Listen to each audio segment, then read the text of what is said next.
Welcome to AF Math and Engineering.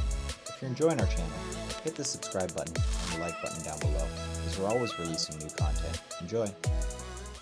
Hey guys, welcome back. Fred here from AF Math and Engineering. This video is going to be on SAFE 2016, and it's going to be, well, the topic is going to be analyzing slabs that are irregularly shaped. And typically where we're going to find this is if we have a floor where the columns don't line up, and the area where the columns don't line up isn't really conducive to putting just straight beams in which case we may have to frame, depending on where our supports are below, some irregularly shaped thickened slab in order to, in order to pick up those loads and transfer them effectively down the building. So in that case, a lot of the time what we're going to do is we're going to use SAFE. If you're not familiar with SAFE, SAFE is made by the same company that makes ETABS and SAP 2000, CSI Bridge, etc. So the company is CSI. And it's a very powerful program, and typically we use SAFE, like I said, to analyze slabs, and it's also very effective at analyzing foundations, so mat foundations, isolated footings, that kind of thing. So with that being said, let's go ahead and let's get started. So what we're going to do, the plan for this video is we're going to draw kind of an imaginary slab in AutoCAD. We're going to import it into SAFE, and then we're going to analyze it in SAFE. Let's go to AutoCAD and let's start. I don't have any drawings to trace right now, but what you can do is, when you have your drawing in AutoCAD, just make your own layers like I have and trace the element that you want to analyze in SAFE, and then you can use the same technique. But in this video we're just going to make a slab up. First step is to create a few different layers. Okay, so what I've done here, just to save some time, is I've created 3 layers here, and I've named them one slab, and then I have my supports below and my supports above. I'm going to use the slab to trace the outline of the slab in question. The columns below and above obviously are supports below and above. Now when you give these colors, make sure you give them the default colors, because SAFE only recognizes the default colors in AutoCAD. If you give them any of these, it's not going to show up. So let's start. So let's select our slab layer, and let's just make kind of an imaginary sort of transfer slab. Okay, so perhaps our transfer slab is 7 meters in this direction, 6 meters in this direction, and then it kind of starts to do some maybe funny thing, so maybe our transfer slab kind of looks like this, and it has a funny shape, something like that. This can be very common when you have something that's irregularly shaped and the columns don't line up, and it's very hard to do by hand, and that's really where SAFE comes in handy. Let's make a couple supports below. Okay, so like I said, if this was your actual structure, you would just copy exactly kind of the orientation of what you had in your structure. So I'm just making up numbers here. I have a 700 by, I don't even know what the width is, but 235 is an odd number. But the point of this is just so I can show you kind of how to do this. Okay, and maybe we have a 400 millimeter column there. Okay, now as for our above loads, so because this is a transfer slab, the columns aren't exactly lining up, which is the purpose of why we have this. Okay, so let's switch to our above layer, and you can use whatever colors you want. So we have some sort of 200 wall here, and okay, and that's our our wall above. And let's say we have another column kind of over here that's also above, and we'll say that that's 500 in diameter there. Okay, perfect. So that is our configuration that we're going to use. So the next step is going to be to save this, and how we're going to save it is as a DXF file, because that's how we import into SAFE. So we're going to go to Save As. Okay, and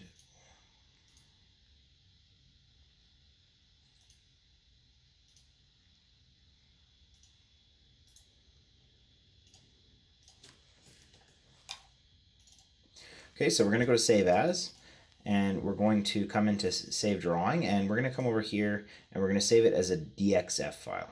Then we can name it whatever we want. Maybe we'll call it, let's say this is an 800 pickup slab. Okay, so whatever you want to label it, that's fine. Now, before we import it to SAFE, you're going to want to close it in AutoCAD because it won't let you open it, and it's going to ask you if you want to save it as a DWG. I'm going to say no because the DXF is fine, and let's go into SAFE. So now we're in SAFE, and what we're going to do is if you have an old model file that you work off of that you just keep like using over and over again, you can open a new model from existing file. If not, we're just going to start a new one. Okay, the design preferences. Okay, we're going to base that on the Canadian code because I'm from Canada, but you know, whatever country you're from, just put your code, and you can put your units.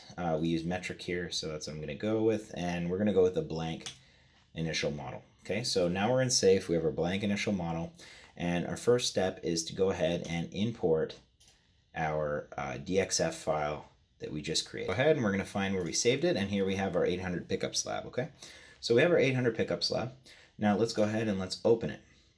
Now here's some architectural plan import options. We're going to select millimeters for our drawing units, so the same scale that we used when we drew in AutoCAD. We're not going to scale it because it is to scale. We want to add center lines on our walls, etc. And this looks all pretty good. So let's go ahead and import. And as you can see, so we have the outline of our pickup slab and our columns. And we know that green is for columns above, and then the yellow is for supports below. So first thing we're going to want to do is define our materials. Okay, so we can come over here. All right, let's come over here, and as you can see, we have something, a 30 MPa concrete already defined. If you have different MPa concretes or any kind of materials, you can define them in here first. So I just rename that one, that's fine. And once we rename that, we can go ahead and we can start kind of drawing our structure. But first, before we do that, we need to define our slab properties, okay? So I think we said that this was an 800 millimeter deep pickup slab. So we need to define an 800 millimeter deep pickup slab. So let's go ahead and modify slab 1. Okay, so we're going to call it SL 830. Okay, so we have a slab that's 800 deep and we're using 30 MPa. Okay, we're going to change the thickness. All right, and we're going to use thick plate, okay? If you have, for example, a 200 slab all around this, and you have a significantly more rigid element like an 800 slab, you'd want to select this. It's going to act differently than and be more of a rigid element when you select this. If you want more info on that, I would read the SAFE manual. So go ahead and we're going to OK that, and now we can polyline and start to draw our slab. So what we're going to do is we're just going to go ahead and trace the outline of the pickup slab, and we're going to press enter. And now you can see here we have our pickup slab, and it's defined and it has the correct slab properties. That's perfect. Now let's go ahead and let's place our two rectangular columns. So the cool thing about SAFE is that what we can do is we can define our column properties. We're going to add a new column, okay, and we're going to just call it 30 MPa rectangle. So all we need to do is just specify rectangle, specify 30, and we are going to check this include automatic rigid zone area over a column. If you have drop panels, and this just kind of assumes that the column is rigidly connected to the diaphragm. If you uncheck this, the column acts more like a pin rather than like a fixed unit. If you have drop panels as well, you can add those. So let's press OK. And what we can do is we can go to quick column here, draw columns, and let's select our property below as the column we just defined.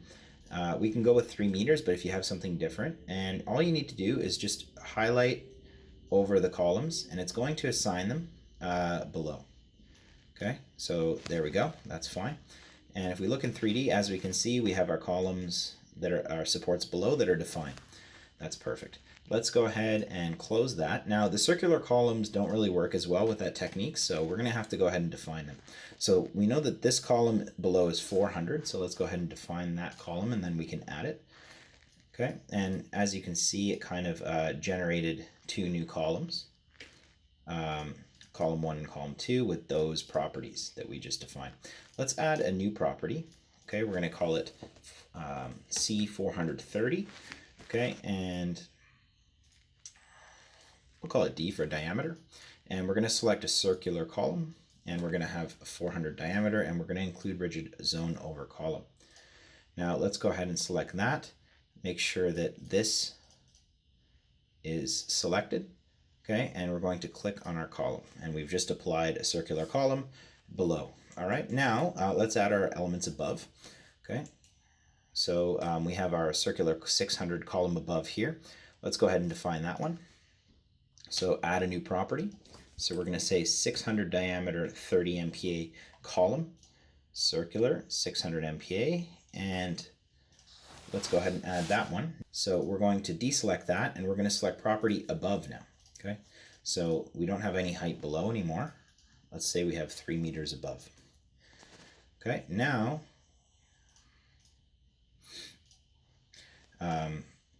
we can just go ahead and we can place that column, and if we look in 3D, okay, we have this column above and we have this column below, and if we select this one, as you can see, that's our 600 diameter above column. Now finally we have our wall. Now this wall was a 200 wall, I believe. Yeah, that's a 200 wall. So let's define a 200 wall. So we're going to go to define, and we're going to go to wall properties. Let's add a property, and we're going to call it a 230 MPa wall. 200. We don't really want the wall to take out of plane moment. That's not really realistic. Our wall doesn't have much moment resistance in the outer plane.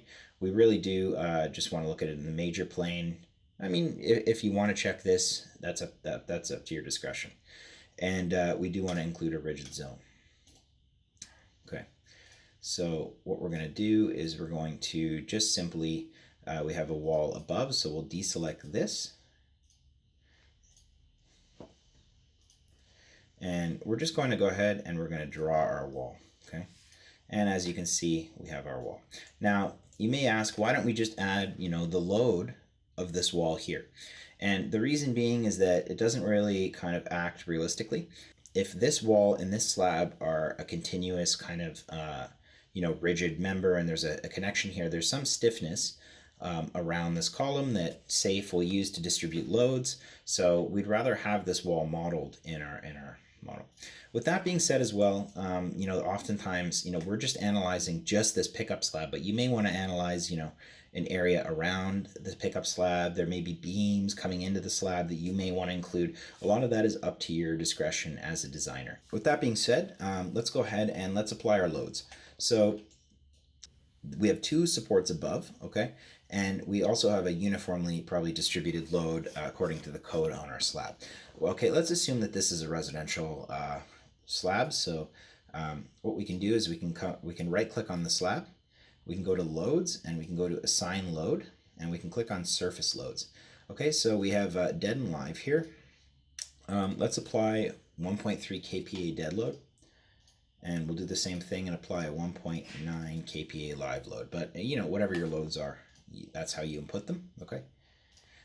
For now, for our load cases and our load patterns, we're just going to keep them default. But if you need more combos or anything like that, or you're doing more complicated like long-term cracking analysis, you can add them. But pretty much SAFE's just going to do the standard 1.5, 1.25 live and dead combo for that.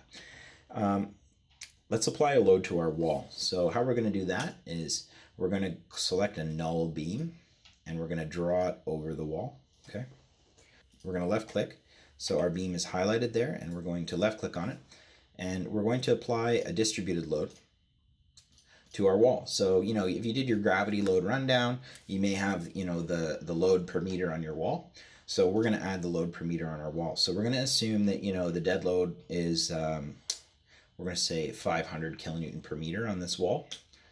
Okay, and we're going to assume that the live load is, we'll say 120 kilonewton per meter. I'm just making this up.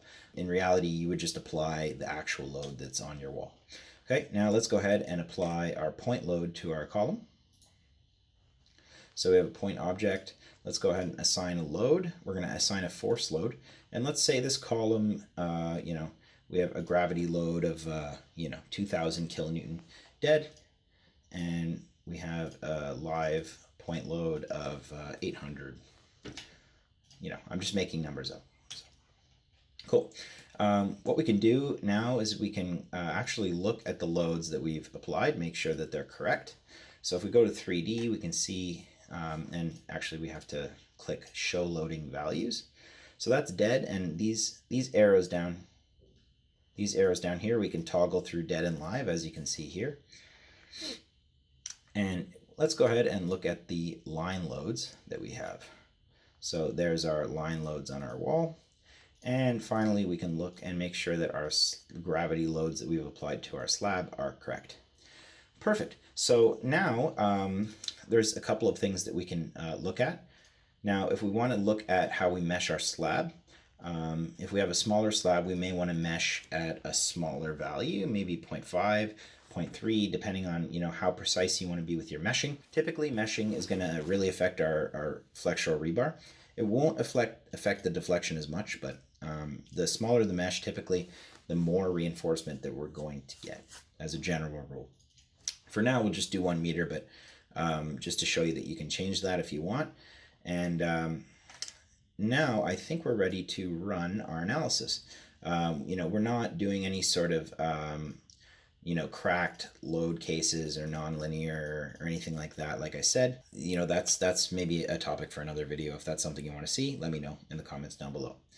So let's just go ahead and let's run this. Okay, so we're going to click this little triangle here, and we're going to allow this to run. It shouldn't really take too long. And now we have our results. So immediately where it's showing dead load displacement, and there's a number of things that we can do here. So first of all, let's look at a couple analyses. We can come over here, we can show slab stresses. All right, and we can take a look at either load combinations. Let's say, for example, we want to look at our live load deflection. So we can come over here, we can look at our live load deflection, and let's say our maximum live load deflection is 20 millimeters, and then we can take a look here, and we can see that the contours, we can kind of change this contour map according to what we want to see. So that may be a little bit too high for this, so let's go ahead and put 1 millimeter here like that. So as we can see, there's not much deflection happening here due to live load, because the live load is actually not very high. Let's go over to the show slab stresses, and let's take a look at, for example, we can look at the shear stresses. Okay, so let's look at the top face stresses for shear, and let's look at it due to load combination 2. Okay, so we're going to apply that, and as we can see, we have quite a bit of shear stress around these columns here. That's something that we'll probably have to design for. Now let's finally look at one more thing. For example, let's take a look at the punching shear ratios. Okay, so we go to display, we go to show punching shear ratios, and these are the punching shear ratios around these columns. They're actually quite good. This is only going to require some very kind of minimal shear reinforcement. Okay, so now say we want to look at the reinforcement that the SAFE is designed for us. Now there's two options. We can either come over here and go to show slab design, and we can look at the kind of finite element based reinforcement that SAFE has given us. That's going to give us kind of a finite element based analyses based on stresses and how SAFE distributes them. Now this isn't always practical in terms of design, because we don't really design like this. We design in lines and in strips because it's easier to read and to place for the construction workers. So this may be a good good for you for certain reasons, but in the case of design in a practical sense, there's a better way to do it. So I'm going to unlock the model, and let's go to edit, and we're going to add some design strips. Now before we do that, we need to make a grid. So either you can place design strips where you want. Maybe you want to place them through the columns or the nodes or whatever. Another quick way, if you're just looking to design it quickly, is you can make a 1x1 grid. So we're going to do 1 meter strips. Let's say we want 20 strips at 1 meter spacing. Okay. Now we have a bunch of that's obviously too many, but as you can see, we have a bunch of lines running through our slab, and we can go to edit, and we can add our design strips. Now I'm going to take off middle strips, And in the X direction, okay, I'm going to say that's strip layer A, and I'm going to press OK. Okay, and I'm just going to select the 1x1 coordinate system. I'm going to press OK. As you can see, these pink lines have all appeared. We actually don't need these ones, so let's delete those. And we don't need these. Okay, and okay, so let's go ahead and let's put some design strips in the other direction. So we have Y, and we are using that coordinate system, and let's press OK. So as you can see, now we have design strips in both directions. Let's get rid of the ones that we don't need. Safe will kind of give you funky numbers if your design strips are kind of outside of your slab, so be aware of that. Now let's go ahead and let's rerun our model. Okay, so we reran our model, and now, first of all, let's go ahead and change the reinforcement because I am from Canada. So we're going to clear the bars and we're going to put the Canadian bar set in, which I'm more familiar with. Okay, and now we're going to go to display. We're going to go to slab design. Okay, and we are going to go to strip based. So now we're going to look at our design strips. Let's say we want to look at the bottom rebar, and let's say as well that for an 800 slab, we typically would reinforce it with 20 M's at 250, for example. I don't know exactly what 0.2% is right off the top of my head, but that is what we would reinforce with. So what SAFE's going to do is it's going to show us on top of the minimum reinforcement what we need to add in order to reinforce the slab for bottom rebar in the A layer. So let's apply, and let's make sure that we show the flexural values. And as you can see, kind of we're getting an area of steel per meter strip that we're going to need to apply. And perhaps, if these are close enough, we're going to just put the same amount of reinforcement across the entire slab, especially if it's very complicated. If not, maybe we want to add bars on plan, but that's up to your discretion. We can also look at the shear. You can look at the flexural reinforcement in the other direction. You can look at the shear reinforcement as well. Okay, so that's going to show us per meter squared how much area of steel we need to support our that area in shear. So those are just a few things that we can do. We can also design the punching shear reinforcement. There's a lot of things that we can do with this program. This video is long enough, so I'm going to end it here. But if you want to see some more kind of tricks and tips with SAFE, and we can do some other design work, let me know in the comments down below. Let me know if you enjoyed this video, and as always, hit the subscribe button. Thanks for watching, guys.